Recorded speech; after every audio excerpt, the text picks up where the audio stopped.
sabi nga nila, ang mga survey is indicative of the present. Pero hindi pa today ang eleksyon. But we have another 60 plus days.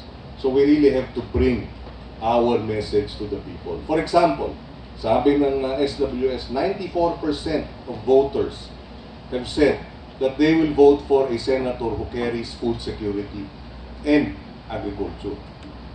So ang analysis namin doon, hindi pa alam ng marami nating mga kababayan dahil siguro sa paninira, sa fake news, kulang na rin ang aming resources to bring our message.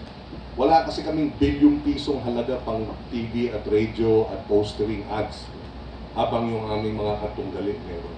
So we just have to bring that message, and I think we will gain more support as the campaign,